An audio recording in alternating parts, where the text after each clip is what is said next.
Muchas gracias, Alejandro, y gracias por la invitación para participar en el foro y poder discutir esta problemática tan interesante y tan importante de las inundaciones en el río Orinoco, ¿no? Vamos a comenzar entonces por dar establecer un marco de referencia con una visión panorámica de la cuenca del río Orinoco. Lo primero que nos llama la atención es la magnitud del área de la cuenca, en el orden de 1.000.000 de kilómetros cuadrados, que es similar a la extensión del país, son 900 y pico de kilómetros cuadrados, ¿no? Una parte de esa cuenca hidrográfica se encuentra en Colombia, exactamente 1/3 de la cuenca está en Colombia, tal como se señala aquí en el mapa, ¿no? La parte sombreada es la cuenca del río Orinoco, ¿no? Y la segunda cosa que nos llama la atención es la gran cantidad de cursos fluviales. Se ha estimado aproximadamente un número de 2.000 riachuelos, quebradas, ríos que contribuyen y que son contribuyentes al río Orinoco. Otro aspecto también que quería comentar brevemente es que se conoce usualmente que la cuenca o el río Orinoco nace en el Cerro Delgado Chalbot, que fue una expedición del año 1951, aquí lo señalamos en el esquema, ¿no? Recorrieron la fuente del Orinoco, recorrieron el Orinoco y encontraron que la fuente era el Cerro Delgado Chalbot. Ellos, cuando llegaron a la confluencia con el río Guaviare, pensaron que el mayor contribuyente era el río Orinoco y siguieron hacia arriba. Pero mediciones más recientes han encontrado que el principal río realmente es el río Guaviare. O sea que, estrictamente hablando, la fuente del Orinoco estarían en Colombia, ¿no? En esta tabla indicamos las características más importantes de la cuenca. Ya vimos el área, la longitud, 2.200 kilómetros, y al lado estamos indicando la posición que ocupa entre los grandes ríos del mundo. El área es la posición 18, la longitud es el número 62, el caudal es el número 13, es decir, el río Orinoco es el tercer río más caudaloso del mundo, superado solamente por el río Amazonas y el río Congo. El Amazonas no tiene comparación, el caudal medio es 200.000 metros cúbicos por segundo en la boca. El Orinoco, estimamos nosotros, 37.600 metros cúbicos por segundo en la desembocadura. Pero este caudal es muy similar al del Congo. De hecho, en algunos años, el caudal medio anual del Orinoco ha sido superior al del río Congo. El Congo está en el orden de los 40.000. Y los aportes de sedimentos también estamos en el lugar número 13. Estamos hablando de 100 millones de toneladas por año que son vertidas al mar Caribe.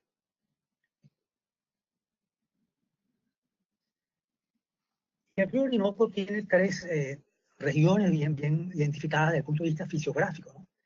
La primera región, la vemos aquí a la izquierda, es la cordillera de los Andes, donde se originan la mayor parte de los sedimentos que transporta el río Orinoco. Después tenemos las planicies aluvionales, aluviales, compuestas por los llanos occidentales y llanos centrales, que están conformadas por los sedimentos que el río Orinoco erosiona, los transporta y los lleva, que la cordillera de los Andes erosiona, son transportadas por los tributarios de los llanos occidentales hacia el río Orinoco. Y la tercera zona, el macizo guayanés, como sabemos, una de las zonas de las áreas más antiguas, las montañas más antiguas del planeta, conformada por rocas muy duras, rocas cristalinas. En el gráfico, en el mapa, también estamos indicando los afluentes más importantes del Orinoco en cuanto a su caudal, ¿no? Pero lo que nos llama la atención también en esta lámina es cómo el río Orinoco viene bordeando prácticamente el macizo guayanés. Entonces, entendemos que todos los sedimentos que arrastran los afluentes que vienen por la margen izquierda depositan su carga sólida en las confluencias y han ido empujando el río Orinoco cada vez más hacia el macizo guayanés. Por eso tenemos una margen izquierda aluvial más inestable y una margen derecha encallada en el macizo que es más estable. Los principales tributarios, como decíamos, se señalan aquí están dibujados en el mapa y están ordenados por su caudal medio de mayor a menor. El mayor caudal es 7.500, el río Guaviare, que proviene de Colombia. Después viene el Meta, el Caroní, el Caura, el Apure y el Ventuari. En cuanto a los aportes sedimentarios, como es lógico, los mayores aportes sedimentarios vienen de la cordillera de los Andes, de los llanos occidentales. El mayor tributario que aporta sedimentos es el río Meta, con 80 millones de toneladas al año. Y después vienen el Guaviare y el Apure muy cerca, con cantidades entre 20 y 30 toneladas, millones de toneladas al año. Los ríos del macizo guayanés, por ser unas rocas cristalinas, por tener mucha vegetación, aportan muy pocos sedimentos. En el orden de un 6%, un 5% de los sedimentos que transporta el río Orinoco. El 96, 95% provienen de los llanos y de la cordillera de los Andes. Aquí señalamos también las estaciones que se han asentado sobre las márgenes, sobre la margen derecha y la margen izquierda. Por supuesto, las que están sobre la margen izquierda tienen mayor potencial de inundación porque están en zonas más inestables, ¿no?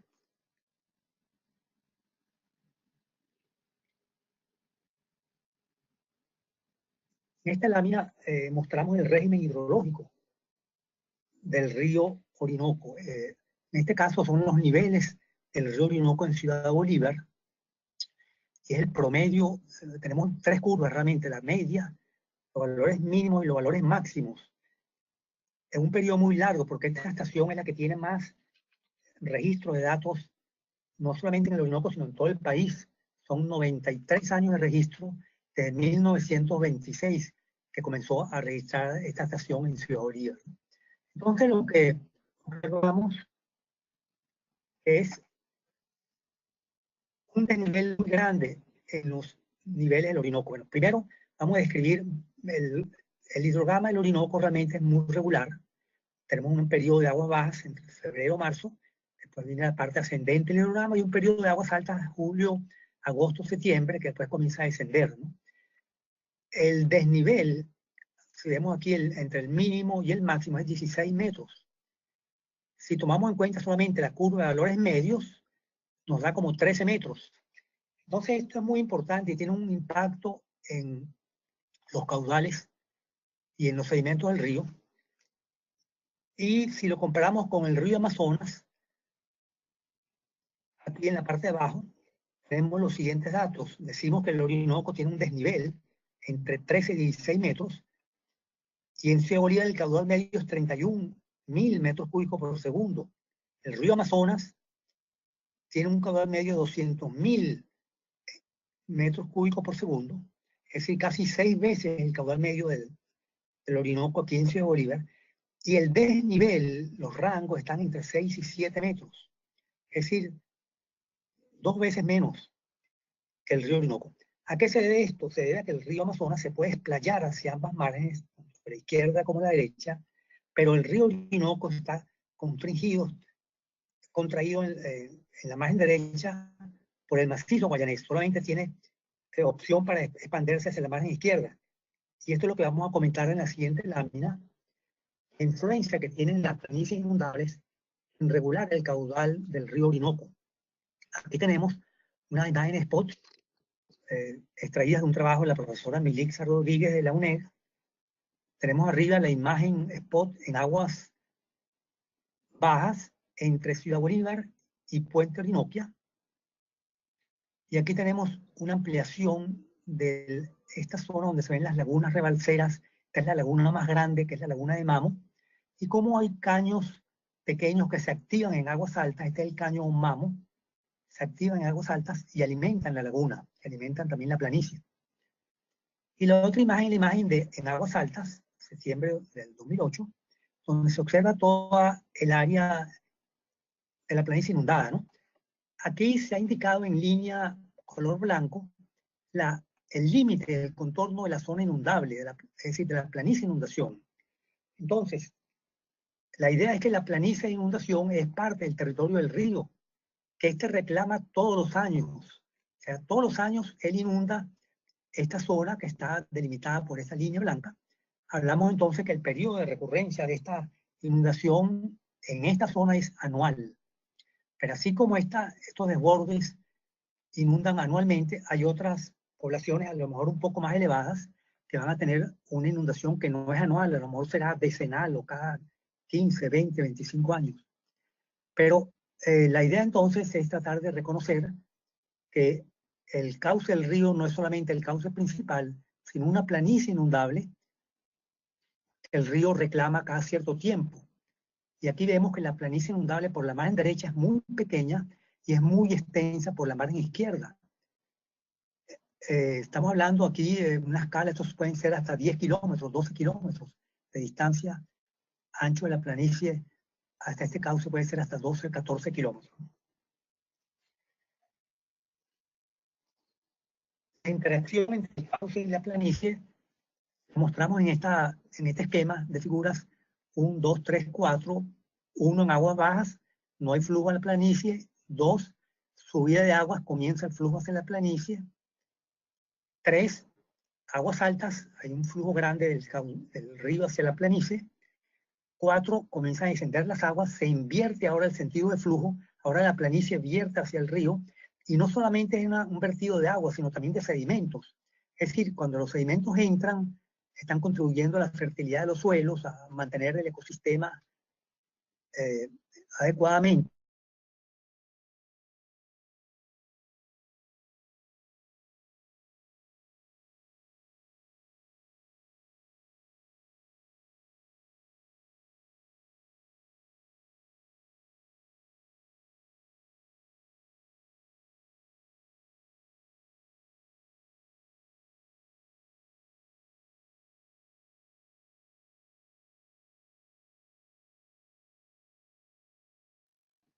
Los franceses, una cooperación con la Embajada de Francia, Francia-Venezuela, a través de los proyectos ORE, IBAN y ECOS Nord, coordinado por el profesor Alain Laraque en Francia y mi persona en Venezuela.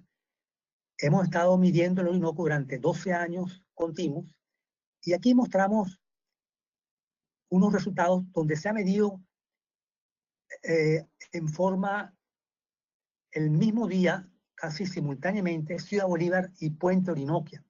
Ciudad Bolívar está aguas arriba, Puente Orinoquia, aguas abajo, y lo separan como 80 kilómetros. En esta medición, en octubre del 2010, el caudal en Ciudad Bolívar fue 57.000 y algo, en Puente Orinoquia fue 52.000 casi, o sea, una diferencia de casi 6.000 metros cúbicos por segundo, pero menor, es decir, que en Ciudad Bolívar el caudal es mayor, en Puente Orinoquia es menor.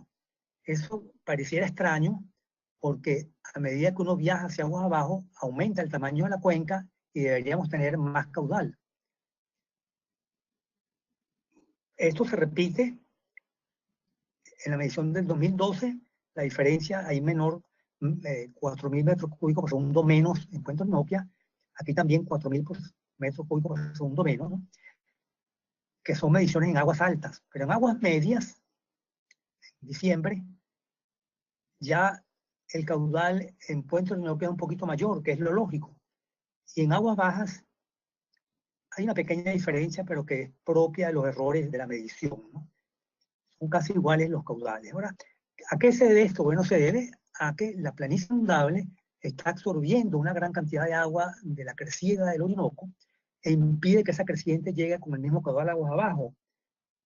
Entonces, eso es lo que decimos al final de la lámina, que las planicies están actuando como embalses reguladores o controladores de las crecientes del río. Es decir, los picos son menores, afortunadamente para los pobladores aguas abajo, porque son absorbidos por la planicie inundable, que regresa al río una cantidad menor del flujo.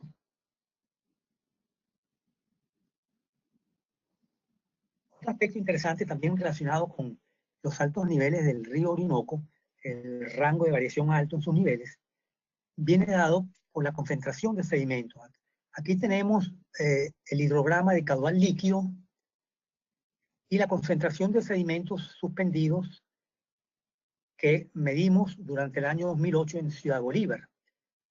La línea esta continua muestra el hidrograma de caudal líquido.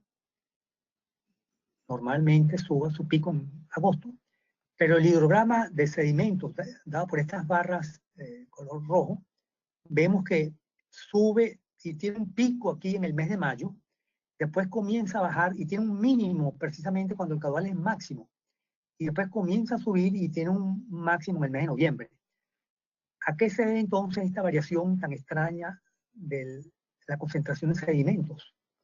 Bueno, se debe a que el primer pico sucede, esto es normal, en todos los ríos, el pico de sedimentos antecede al pico del caudal líquido, porque ese es el efecto de barrido. Cuando comienzan a ocurrir las primeras lluvias, las primeras crecidas, el sedimento está muy suelto, comienza a estar transportado fácilmente y se produce un pico en el caudal de sedimentos o en concentración de sedimentos. Pero cuando el río crece en su pico más alto, debido a ese desnivel tan grande que tiene, remansa a todos los tributarios, sobre todo los tributarios que entran por su margen izquierda, se remansan y esos tributarios cargados de sedimentos no pueden entrar al Orinoco, depositan su carga sólida antes de la boca de los tributarios y se produce la sedimentación, pero cuando comienza a bajar entonces el caudal pico, se reactivan, comienza a aumentar la velocidad en los tributarios, aumenta la capacidad de transporte, erosionan los sedimentos, los removilizan y los vacían al Orinoco, y en ese momento se produce el segundo pico del Orinoco, entonces en el mes de noviembre. Esto nuevamente es debido a ese rango tan amplio que tiene el Orinoco, porque esto no se observa en otros ríos como el río Amazonas, el río Congo, que son los dos grandes ríos del planeta. La inundación de agosto del 2018, esta imagen, fue trabajada por el profesor Santiago Yepes, como imagen de radar, imagen del satélite Sentinel-1, y corresponde al 1 de agosto del 2018. Se observa claramente toda la zona inundable, ¿no? Para el 1 de agosto, que no era, por cierto, el nivel máximo fue más o menos el 24, 25 de agosto, y el río todavía subió como 30 centímetros más de lo que tenía en este momento, ¿no? Pero observamos la planicie inundable para esta crecida del Orinoco el mes pasado, ¿no? Inundable aquí en Ciudad Bolívar. Aquí mostramos algunas fotografías sacadas de la web, de internet. Esto es en Puerto Ayacucho. Ya estos hidrogramas los mostró el profesor Alfredo Gil. Estos son suministrados por el INAMET, Instituto Nacional de Meteorología. Vemos el pico de Puerto Ayacucho superó el pico histórico. Este es el nivel máximo histórico en Puerto Ayacucho. Y vemos como la creciente del 2018, que es la línea roja, superó ese pico casi en medio metro. Y hay casas que fueron tapadas, el agua llegó a los techos, y este niño disfrutando de la inundación, ¿no? Esto en Caicara, el Orinoco. En Caicara, el Orinoco, encontramos que el hidrograma de la creciente del 2018 no llegó a alcanzar el nivel máximo en Caicara, que si mal no recuerdo fue el año 81, el Orinoco en Caicara. Y estas imágenes también sacadas de internet muestran la inundación de la población de Caicara en estas dos fotografías, ¿no? Esto es también en Caicara, el Orinoco. Esto es en Ciudad Bolívar. En Ciudad Bolívar superó el nivel máximo también. Aquí vemos que el nivel máximo alcanzó y superó la cota de 18 metros en Ciudad Bolívar, ¿no? Estas son otras imágenes de Ciudad Bolívar, fotografías extraídas también de la web, los hidrogramas elaborados por el Instituto Nacional de Meteorología e Hidrología. Esto es la comunidad de Palmarito, y es una fotografía interesante porque hay un habitante de Ciudad Bolívar, que se llama Miguel Sayet, que se ha dedicado a tomar imágenes del espacio con un dron. Y son imágenes muy bellas y muy interesantes que se encuentran en la web, ¿no? En el Twitter de Miguel Sayet, ¿no?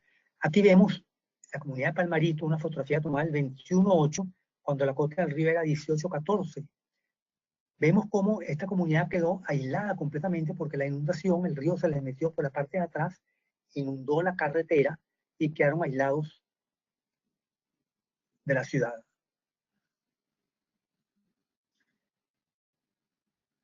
En esta imagen satelital mostramos la Piedra del Medio. La Piedra del Medio es un ícono de Ciudad Bolívar y la mostramos aquí en conjunto, que está frente a Ciudad Bolívar, que está Soledad, al otro lado, la margen izquierda del río, y Puente Angostura.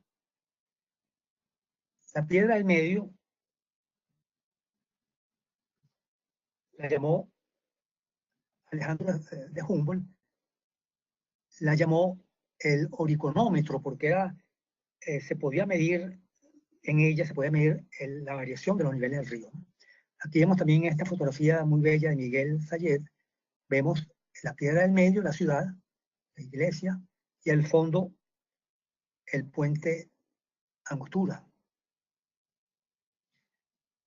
Aquí vemos el impacto de la Piedra del Medio en aguas bajas y en aguas altas, ¿no? Esta es una boya, y aquí en aguas altas casi cubierta por las aguas, ¿no? Por la inundación, ¿no?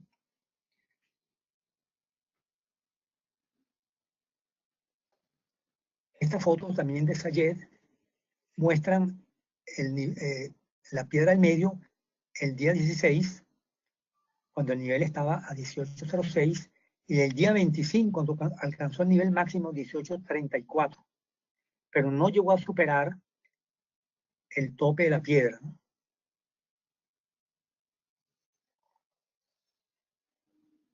Nosotros hemos hecho mediciones del caudal durante la creciente de agosto del 2018, también las hizo Corpoelec en conjunto con el INAMED, y este cuadro resume un poco los aforos realizados el mes pasado en diferentes sitios del Orinoco.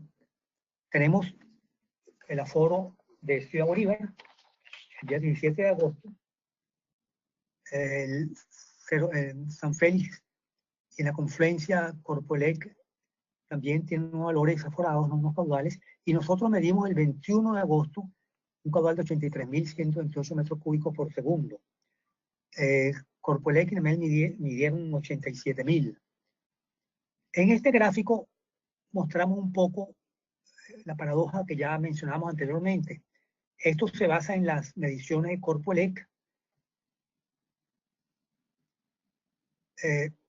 realizadas por el ingeniero Pedro Rivas. Aquí tenemos, se midió en San Félix 89.300 metros cúbicos por segundo el día 8, y se estimó el río Caroní también por el caudal de alivio 11.200. Si queremos conocer el caudal antes, hacemos la resta y nos da que el caudal en Puente Orinoco sería 78.100, que no concuerda con el caudal en Ciudad Bolívar de 82.000. Entonces, este es el efecto, esta contradicción, esta paradoja de que haya menor caudal abajo, se explica por la presencia de las planicies inundables que amortiguan el caudal del Orinoco. Aquí tenemos al el ingeniero Bartolo Castellanos haciendo la medición el 21 de agosto en Ciudad Bolívar con un equipo ADCP, River Race, un equipo de última generación. Una gran creciente en 1892 está reseñada en este libro editado por la Academia Nacional de Ingeniería y el Hábitat. Ellos hacen un libro sobre un ingeniero muy ilustre, doctor Rafael de León, que trabajó mucho en el río Orinoco, hizo muchas investigaciones, y él en sus investigaciones estimó que la creciente de 1892 llegó a la cota 1873, porque hay una referencia de un monumento que hay, una placa en las calles Dala, Costa y Falcón, y en esa placa se dice que hasta aquí subió el Orinoco el 10 de agosto de 1892. La Piedra del Medio quedó por primera vez cubierta por el río. Esto es muy interesante y muy importante. Lamentablemente, yo conversé con unos compañeros profesores de la Universidad de la UNED, César Hernández, para que comprobaran y tomaran fotografía de esta placa, pero no pudieron encontrarla. Pareciera que la placa fue removida, lo cual sería un hecho muy lamentable, ¿no? Bueno, entonces, las crecidas máximas del Orinoco se resumen en esta tabla. Los hidrogramas medidos en el Ciudad Bolívar se ilustran aquí en esta gráfica. Los 3 que han superado la barrera de los 18 metros son las 3 crecidas máximas del año 43, 76 y 2018. Y se le ha puesto encima el nivel máximo registrado de 1873 del año 1892. Y aquí se indican los niveles máximos y la fecha de estas 4 crecientes históricas que superaron la barrera de los 18 metros en Ciudad Bolívar.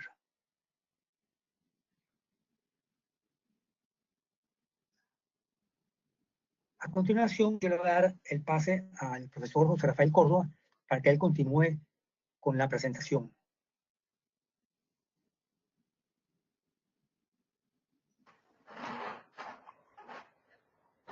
Ok, Rafael, el control es tuyo.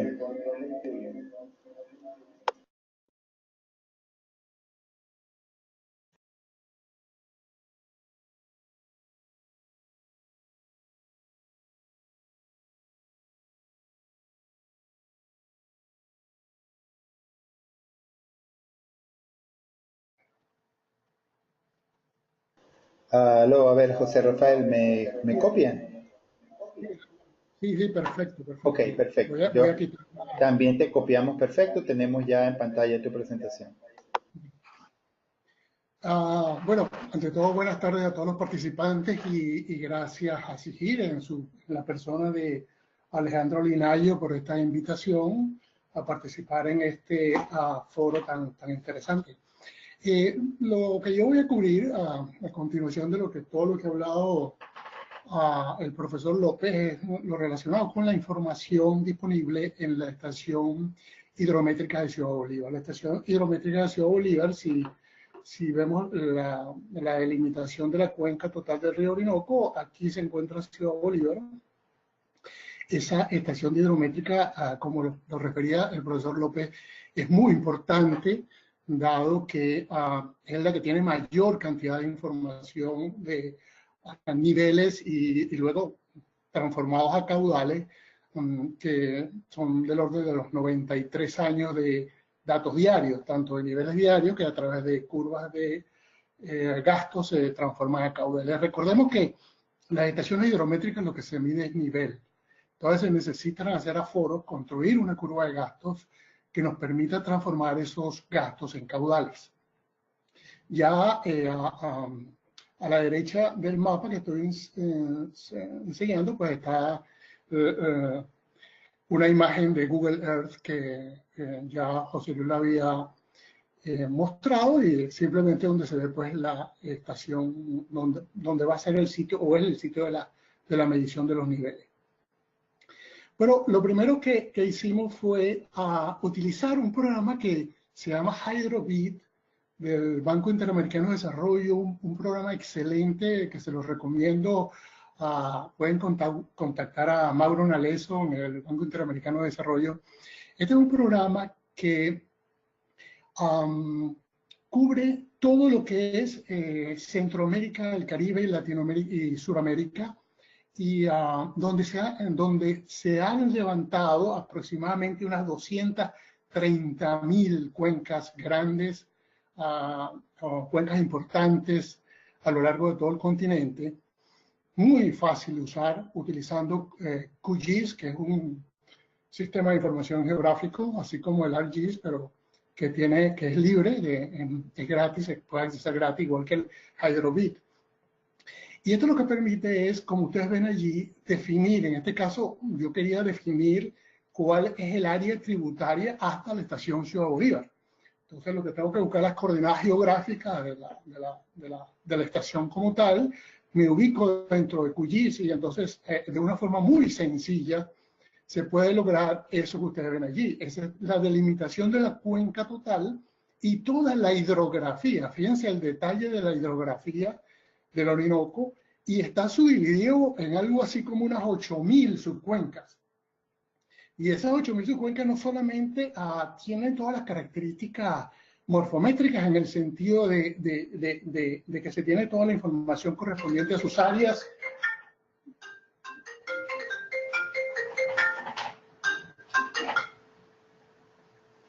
Disculpen, correspondiente a sus áreas, sino adicionalmente a eso, tiene toda la información, cada subcuenca tiene información correspondiente al tipo de suelo y al tipo de cobertura vegetal y uso de la tierra. Entonces es una información realmente importante y además el Hydro-Bit tiene, además de hacer todo esto, un modelo de lluvias correntías que permite entonces calibrar un modelo de lluvias correntías, por ejemplo, en este caso del río Orinoco hasta Ciudad Bolívar, y se pueden hacer estudios, por ejemplo, del efecto del cambio climático, el efecto que va a tener el cambio climático en el futuro sobre lo que sería los caudales del río Orinoco en Ciudad Bolívar, o adicionalmente cambios en los patrones de uso de la tierra, por ejemplo, que es bien interesante, bien importante. Bueno, pero lo interesante es que el área de la cuenca hasta la estación Ciudad Bolívar está del orden de los 820.000 kilómetros cuadrados. Bueno, esta es la tabla de aforos de caudales líquidos. Como les digo, con lo que se mide en las estaciones hidrométricas son los niveles diarios, en este caso, tenemos que transformarlo a caudales. Bueno, ¿cómo se transforma esos caudales? Bueno, a través de los aforos. Los aforos son mediciones esporádicas que se hacen. Fíjense, por ejemplo, aquí está esta tabla de los aforos realizados por el Ministerio de Obras Públicas y el MAR desde 1939 a 1993. Seguro que la mayoría de estos aforos lo hizo el profesor Marco Polo Rivero, que es uno de nuestros expertos, profesor de la Central, por cierto, en cuanto a medición de grandes ríos.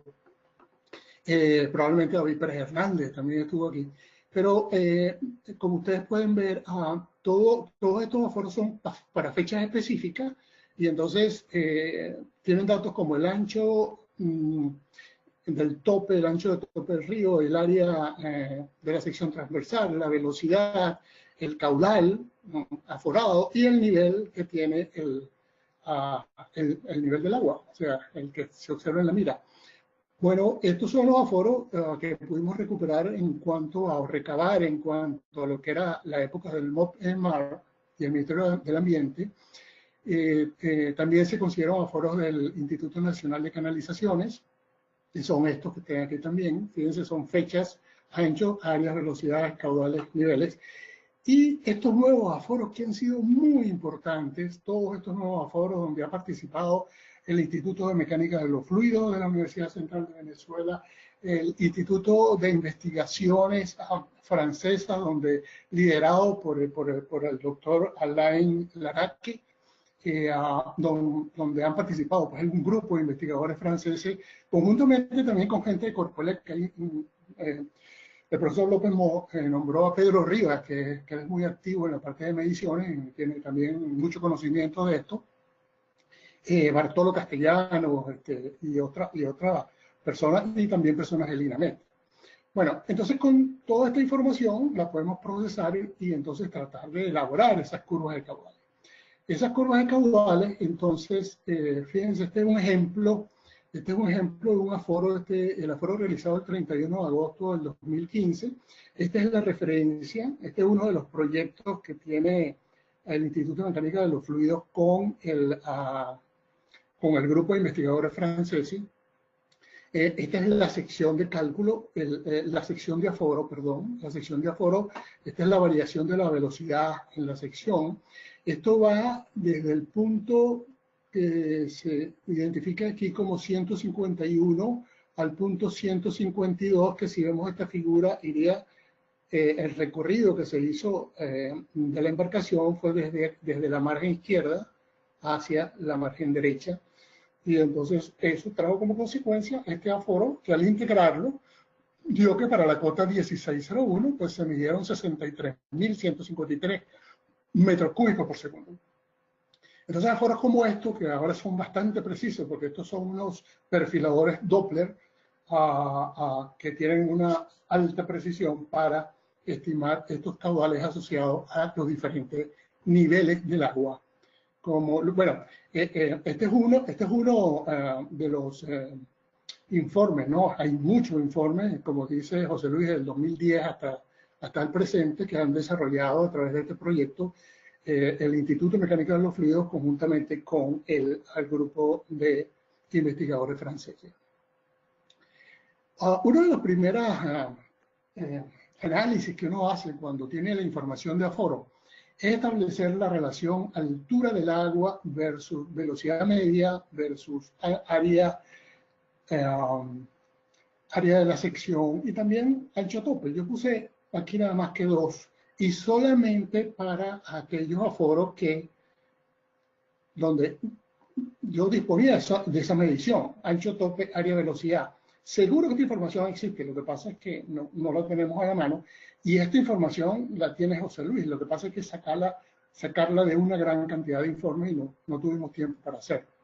Pero de todas maneras, esto lo que nos permite es ver la consistencia que tiene su aforo. Más adelante les voy a enseñar una estación donde se presentan un grupo de aforos y se presentan estos gráficos de altura versus velocidad y altura versus área, donde van a ver algunos aforos que no son consistentes con la tendencia general. Pero este es el tipo de análisis que hay que hacer. Bueno, esta lámina entonces ya nos presenta la relación HQ, que es la que andamos buscando, porque como le digo, lo que se mide en la estación como tal son los niveles de agua, tenemos que transformarlos en caudales. Aquí se presentan dos figuras. Esta figura tiene la escala normal aquí de todos los aforos discriminados entre los anteriores MOPMAR, Instituto Nacional de Canalizaciones, y los recientes. Fíjense que estos son los recientes realizados por la Universidad Central de Venezuela y el grupo de investigadores franceses. Pero si nosotros detallamos esta curva, nos damos cuenta de lo siguiente, pero vamos a hacerlo conjuntamente con la otra, que la otra es la misma figura, pero ponemos aquí escala logarítmica. Ahora, ¿por qué es importante la escala logarítmica? Bueno, porque nos permite detallar la parte de valores mínimos, como lo vemos aquí, ¿no? Tenemos un detalle de lo que son los valores mínimos. Mientras que aquí vemos los valores medios y los valores altos. Entonces, observando ambas figuras, nos damos cuenta que hay tres zonas. Una zona que es la zona de valores mínimos, que tiene un comportamiento diferente a lo que serían los valores medios, y otra zona que serían los valores altos, ya después de un determinado umbral. Tenemos que definir ese umbral. ¿Dónde sería el cambio de curva cuando pasamos de mínimos a medios? ¿Dónde sería el cambio de curva cuando pasamos de medios a máximos? Por eso lo hicimos utilizando la metodología del US Geological Survey de los Estados Unidos, el servicio geológico de los Estados Unidos, que es el que maneja toda la información hidrométrica que existe en los Estados Unidos. Y la metodología fue utilizando una ecuación propuesta por Rance en 1982, una ecuación de este tipo, una ecuación potencial, la cual fue derivada buscando una similitud con lo que era la ecuación de Manin. Entonces, fíjense que aquí tenemos la relación de la altura de agua versus el caudal y tres parámetros, que son los parámetros de calibración. El parámetro C, el parámetro A y el parámetro B. Entonces, la forma como se hace es utilizando metodologías como es el solver de Excel, donde utilizando mínimos cuadrados, entonces se obtiene el ajuste, los parámetros de ajuste de esta. Bueno, esta es la calibración que se hizo. Como ustedes pueden ver, entonces aquí tenemos las tres curvas, los parámetros A, B y C para la curva 1, la curva 2, la curva 3, y estos son los umbrales en los cuales las curvas cambian de una a otra. Entonces la primera curva es inferior a 7.262 metros, la segunda está entre 7.262 y 15.92.5, y la tercera pues superior a 15.9 metros. El coeficiente de correlación que se obtuvo entre los caudales aforados y los caudales estimados utilizando la curva de gasto fue bien alto. Como ustedes ven, es 0.989. Lo interesante de esto, bueno, es que no solamente entonces se ajusta a los valores medios, se ajusta a los valores máximos, sino también se ajusta a los valores mínimos, como lo vemos observando esta figura donde su ordenada la expresamos en logaritmo, en forma logarítmica. Bueno, con esta información, ahora el proceso es utilizar los 92 años de datos diarios. Esos 92 años de datos diarios nos ayudó mucho, por cierto, a Alfredo Gil, expositor anterior en este foro, para conseguir esta información a través de INAMET. Toda esta información la tiene el Instituto de Meteorología e Hidrología de Venezuela, que se llama INAMET. Entonces, utilizando entonces simplemente, pues aplicando estas ecuaciones a esos 92 años de datos diarios, entonces los transformamos en caudales. Al transformarlos en caudales, entonces ya tenemos los caudales medios diarios de los cuales podemos extraer la información de los extremos, que serían los caudales máximos anuales, a la serie de caudales máximos anuales, que si tenemos 93 años de datos, sería una serie de 93 datos. Y eso fue lo que se hizo. Pero antes de esto, quería enseñarle la comparación de la nueva curva de gasto con la curva de gastos anteriores. Estas son estimaciones anteriores que se hicieron cuando, básicamente, esto fue en 1999 que se hizo este trabajo de Funindes USB, pero no se tenía la información de foros reciente, sobre todo toda esta nueva que han hecho las campañas de los investigadores franceses y venezolanos a través de la colaboración con la Embajada de Francia. Y como ustedes ven, si nosotros vemos aquí entre los niveles 15 y 17, fíjense que esta es la curva de gastos propuesta y esta sobreestima y la otra también lo hace. O sea, las dos curvas anteriores sobreestiman lo que eran los caudales en esta área. Y si vemos los mínimos, pasa el efecto contrario, que en el caso de los niveles entre 3, 4 y 5 están subestimando los caudales mínimos y los caudales tanto una curva como la otra. De tal manera que, razón por la cual entonces simplemente nos quedamos con esta curva que está dividida en 3 zonas, en 3 trazos. Bueno, el procesamiento de toda esa información, entonces, esto es uno de los resultados de ese procesamiento, que es los caudales medios anuales. O sea, se tienen los caudales diarios, con eso se pueden estimar los caudales medios mensuales y, por lo tanto, los caudales medios anuales. Esto es el río Orinoco, de nuevo en Ciudad Bolívar, caudales medios anuales, con un promedio del orden de los 31.000 metros cúbicos por segundo, tomando en consideración pues, estos cambios con esta nueva curva de gasto. Adicionalmente, como lo ha mostrado José Luis en la exposición anterior, todas estas crecidas que pasaron por encima de los 18 metros en 1943, 1951, 1976, 2018, ya entonces las podemos transformar esos niveles en caudales. Y tenemos el hidrograma, este es el hidrograma anual del río Orinoco en cada uno de esos años.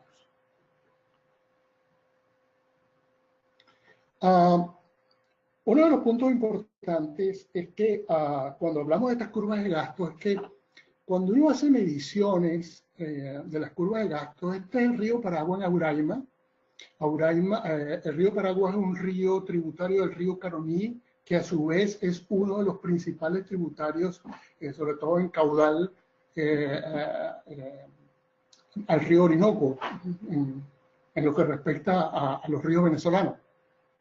Y es muy importante, pues el río Caroní es donde están la presa del Guri, Tocoma, Caruachi, Macagua, que es lo que llama el complejo hidroeléctrico del Bajo Caroní. Entonces, cuando se hace una medición de un aforo, se hace dentro del cauce principal, porque no pueden meter el instrumento del aforo hacia las márgenes, ya que está cubierto de vegetación. Entonces, la forma de extrapolar las curvas de gasto es utilizando modelos hidráulicos. Buena parte de los que están participando, estoy seguro que conocen el modelo HEC-RAS. Entonces, lo que se hace en estos casos es, aplicando este modelo hidráulico que es unidimensional, y se pudiese aplicar un bidimensional que es mucho mejor, como el River Flow 2D, que es muchísimo mejor, se puede lograr una mejor estimación de lo que sería la extrapolación de la curva de gasto. Pero fíjense que en este caso nosotros estamos moviéndonos, aforando en esta parte del cauce. En toda esta planicie de inundación no lo podemos hacer, y en esta parte probablemente tampoco. Entonces hay que calibrar el modelo utilizando la información que se tiene en el cauce principal del río y luego utilizando el modelo hidráulico extrapolar. Fíjense, esto se hizo en el río Paragua, en Auraima. Fíjense, aquí está la calibración del modelo HEC-RAS. Por aquí tenemos el nivel del agua. Aquí tenemos el área en metros cuadrados. Estos son los años donde se hicieron los aforos, 1990 hasta el 2002 en este caso, cuando se hizo este trabajo. Y esta es la calibración del HEC-RAS, que es la línea continua negra con el círculo gris. Y como ustedes ven ahí, miren lo bien que calibró. Y lo que les comentaba anteriormente, fíjense que cuando uno hace estas relaciones nivel-área, aparecen estos aforos que la conclusión es que están errados, que de alguna manera hay que buscar cuál es la razón por la cual están errados y si es posible solucionarlo. Puede ser un problema de transcripción de datos, simplemente se elimina. Si hacemos lo mismo, pero en vez de área con velocidad medida de la sección, fíjense también lo bien que calibra el HEC-RAS. Entonces, una vez que tenemos el modelo hidráulico calibrado, ahí es que podemos entonces hacer la extrapolación. Esto es lo mismo, pero ahora hay otra estación sobre el río Paragua que queda más arriba de Auraima, que es Carún, y de nuevo, lo mismo, fíjense la calibración del HEC-RAS con respecto a lo que es altura de mira, área, altura de mira, velocidad. Y eso entonces es lo que nos permite hacer esa extensión de la curva de gasto o extrapolación de la curva de gasto fuera del cauce normal del río, que incluya las planicies de inundación. Fíjense que las planicies de inundación a veces son muy importantes, como lo acaba de mostrar el profesor López en una de las tomas de satélite, las imágenes de satélite. Bueno, entonces, una vez que ya teníamos los 93 valores de caudales máximos anuales, pasamos entonces al ajuste de distribuciones de probabilidades de valores extremos. El ajuste de distribuciones de probabilidades de valores extremos de esos caudales máximos anuales, para hacer una visualización de ese ajuste, se utiliza lo que se conoce con el nombre de la posición de graficación. La posición de graficación es la probabilidad que se le va a asignar a cada uno de esos valores históricos.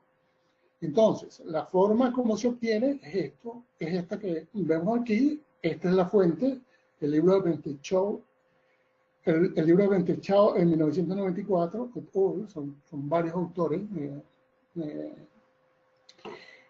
en donde M lo que hace es que se ordena, se toman los 93 valores de caudales máximos anuales de los 93 años, se ordenan de mayor a menor, y entonces M sería la posición o el orden. El más alto sería el M igual a 1, o el segundo más alto M igual a 2, hasta el más bajo, que sería M igual a 93, dado que N, que es el número de datos, son 93 datos, 93 años, correspondiendo a 93 años. Si esta es la probabilidad de excedencia, por definición, el periodo de retorno es el inverso, la probabilidad de excedencia, por lo tanto, es esto sobre esto. Entonces nos queda por definir el parámetro B. Bueno, el parámetro B lo discute bien, es bien interesante. Hay un trabajo, un artículo hecho por Green Gortin, descrito en la referencia de Bentechow, donde ese parámetro de usando criterios de mínima varianza y no sesgo, se establece en 0.4 para distribuciones de extremos tipo 1 como Gumbel, o log-Pearson tipo 3, o log normal de 3 parámetros.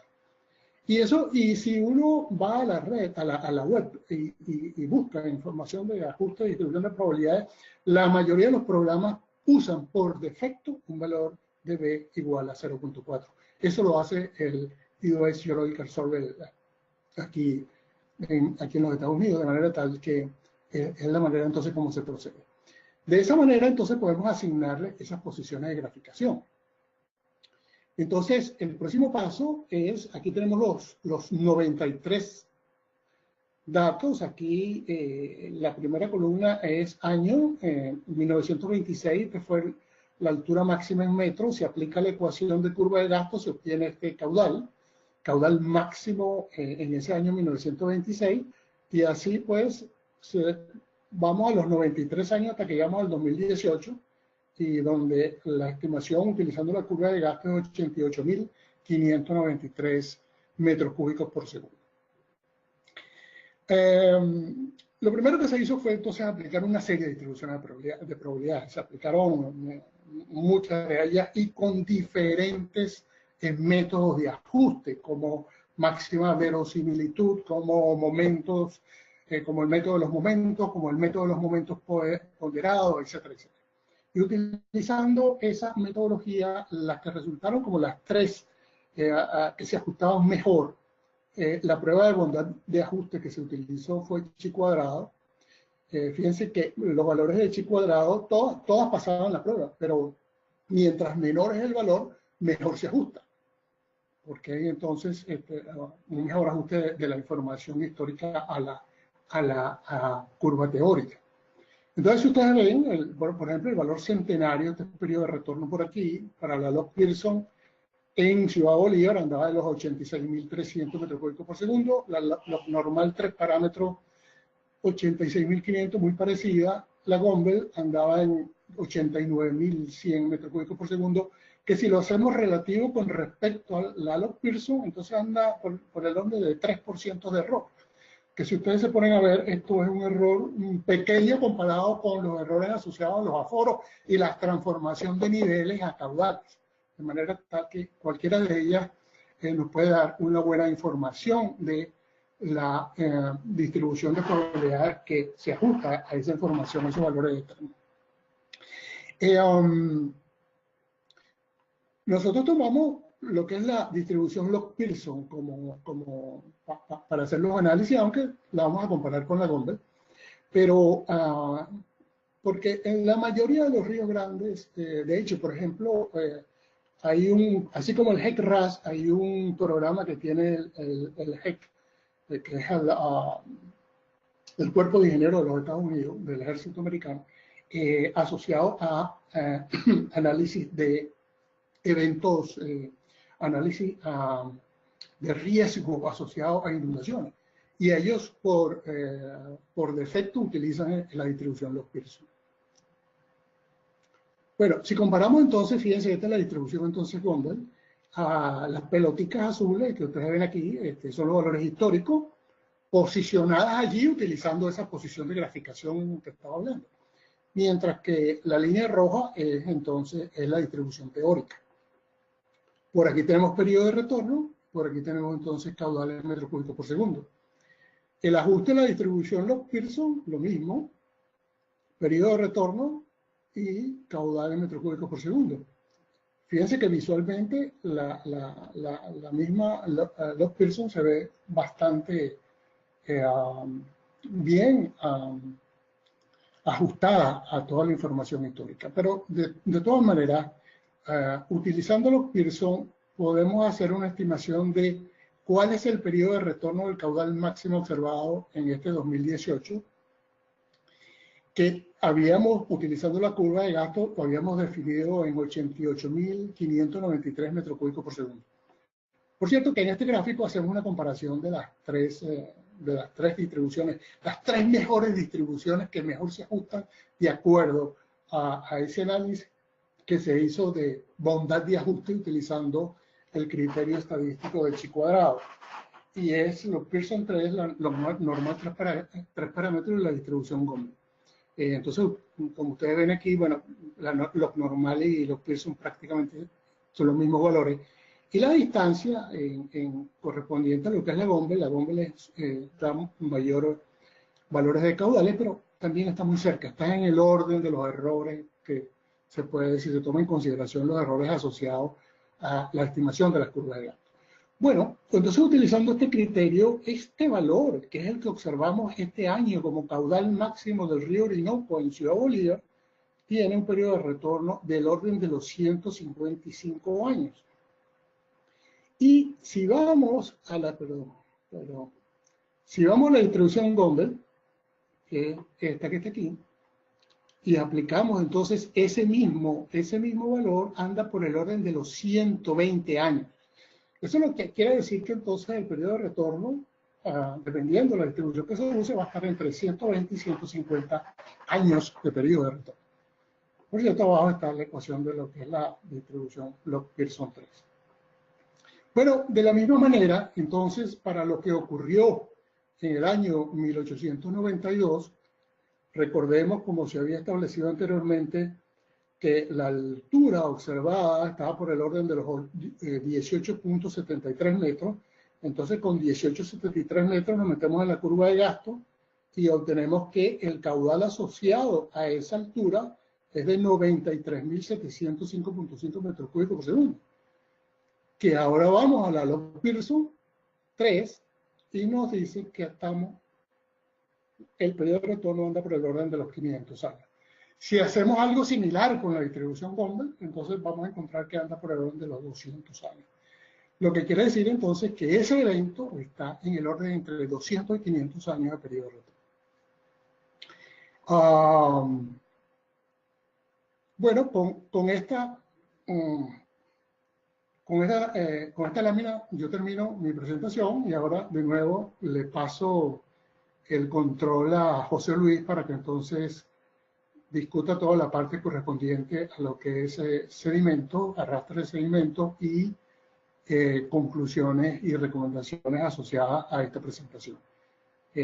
Gracias a todos por la atención.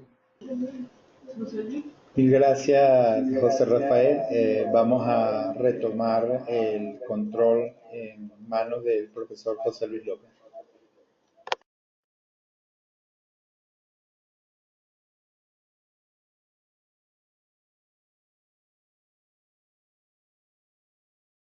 Ok, José, por favor, activa tu micrófono.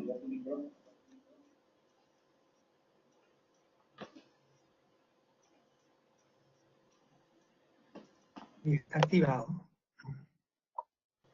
Perfecto, ya te oímos, ya vemos tus láminas. Continúa pues para ya culminar este encuentro. Sí. Brevemente, vale la pena hacer algunos comentarios sobre los sedimentos. ¿Cuál es el impacto? Uno se pregunta los sedimentos en las inundaciones del río. Bueno, en primer lugar, ¿cuál es el tipo de sedimentos que existen en el Orinoco? Aquí tenemos muestras tomadas del sedimento en suspensión y el sedimento de fondo. Abundan las arenas, los limos y la arcilla en el sedimento de suspensión y en el lecho arenas y una pequeña proporción de gravas. ¿De dónde provienen los sedimentos que transporta el Orinoco? Bueno, primero, por supuesto, la erosión en la cordillera de los Andes, pero también hay que mencionar que hay un proceso de erosión en las márgenes y en el lecho del río Orinoco que se manifiesta y se visualiza claramente en estas fotografías. Entonces, la isla del Troncón, estamos viendo una torre de transmisión de electricidad prácticamente en el medio del cauce, esto agua abajo de Caicara, y en esta fotografía la vemos en el medio del cauce, pero esta línea estaba realmente en la margen, 100 metros alejada de la margen izquierda del Orinoco.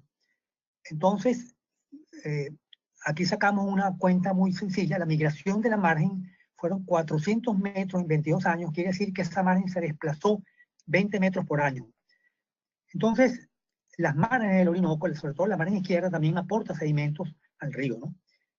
Y eso se ve también en las fotografías aéreas, la gran cantidad de barras y bancos de arena, señales pues de la gran dinámica que hay de erosión y sedimentación. Igualmente en el lecho, si vemos esta imagen, un corte de una sección transversal del lecho, vemos como entre aguas bajas y aguas altas, el lecho desciende 5 metros. Es decir, viene la creciente, el lecho baja 5 metros, regresa al aguas bajas y vuelve a subir, ¿no? Pero hay esa alternancia de erosión y sedimentación. Entonces, ese es los sedimentos. ¿Por qué son importantes los sedimentos? Bueno, tenemos un canal de navegación desde Matanzas, desde La Boca hasta Matanzas, aquí en Ciudad Guayana, 300 kilómetros. Tenemos el cierre del Caño Mánamo, que se hizo aquí en el año 65, en el Caño Mánamo.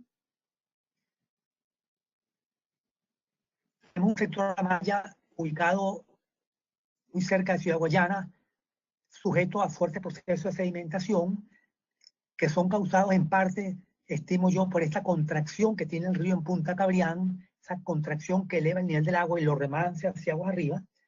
También ayudada por la presa esta del cierre en el Caño Mánamo, que debe remansar también y aumentar los niveles del agua e inducir la sedimentación.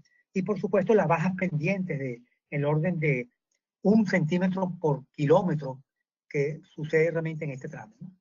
Entonces, el dragado en este sector es como 2 millones de metros cúbicos al año. El dragado de los sedimentos en todo el canal de navegación es como 20 millones de metros cúbicos al año.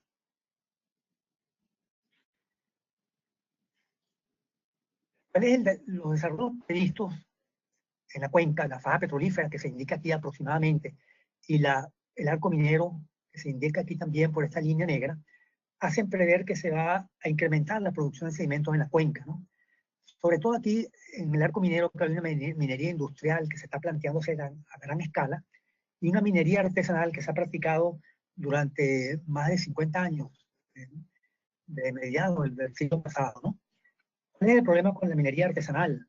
Bueno, que se hace con chorros de alta presión en las márgenes para sacar los sedimentos, y eso desgasta, por supuesto, los paisajes ribereños, y además, si se meten maquinaria a gran escala y se abren caminos, vías de acceso, se va a producir una gran cantidad de deforestación, ¿no? Y se van a introducir grandes cantidades de sedimentos en el río.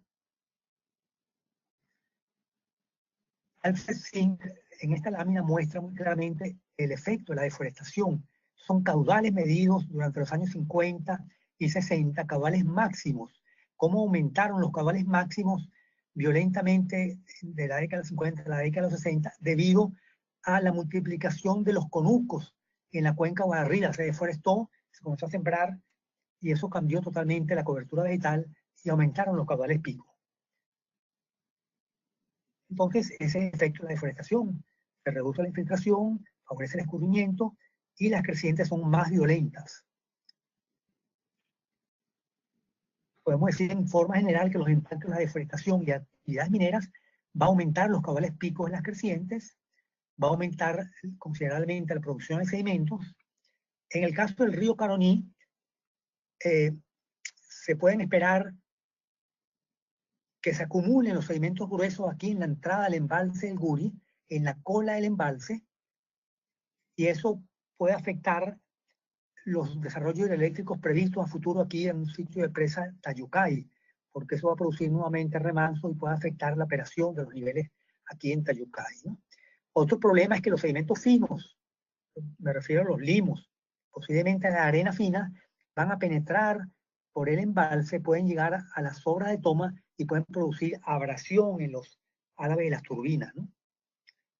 Bueno, y hay que concordar que la cuenca es un ecosistema muy frágil. Una vez se perturba, la tasa de recuperación es sumamente lenta, ¿no? Y nada nos muestra el impacto de la minería mejor que esta lámina, esta fotografía aérea, imagen satelital de Google, donde vemos el río Parrao de aguas oscuras, entrando en un río Caroní que era antes aguas oscuras y ahora es un río marrón de sedimento, producto de la minería ilegal, artesanal, aguas arriba en la parte alta de la cuenca, ¿no? Conclusiones, entonces, como ya hemos comentado, bueno, en Ciudad Bolívar, donde tenemos el mayor registro, 93 años, solamente 4 eventos han superado la cota de 18 metros, los eventos del 43, 76, 2018. Tres crecientes se han registrado que han superado ese nivel, ¿no? Pero la creciente más extraordinaria es la del 1892, ¿no? Que alcanzó esta cota y, de acuerdo a las crónicas, superó la piedra del medio, el nivel del tope de la piedra del medio. Bueno, aquí hablamos un poco de los niveles máximos que ya hemos comentado, ¿no? Los registros máximos en las estaciones, en la ciudad Bolívar, fue de 18.34, que ahora está a 39 centímetros por el nivel medio del año 1892. Algo importante que ya escribió el profesor Córdoba, se reconstruyó la curva de gasto en esta estación, ajustándole una distribución de tipo potencial, utilizando todos los aforos, creo que en el orden de 60 o 70 foros históricos que se han medido en Ciudad Bolívar, ¿no? Se pudo obtener entonces que el evento de agosto del 2018 tiene un periodo de retorno de 155 años. El caudal máximo tiene un periodo de retorno de 155 años. Mientras que el evento extraordinario de 1892 tuvo un periodo de retorno de 500 años. Unos comentarios finales. Bueno, lo que hemos dicho, las planicies de inundación cumplen un rol importante en regular y reducir la magnitud de los flujos, de los picos, de las crecientes.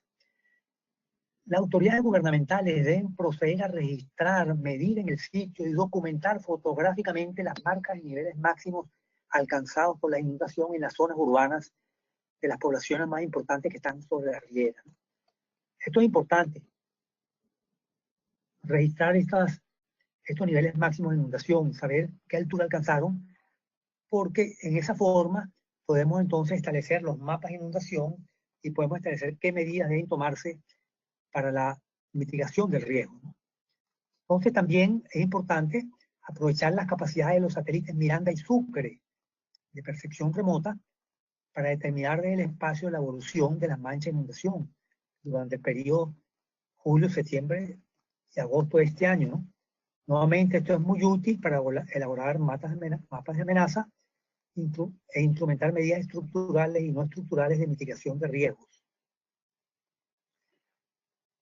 También para el diseño de diques marginales para proteger a las poblaciones ribereñas.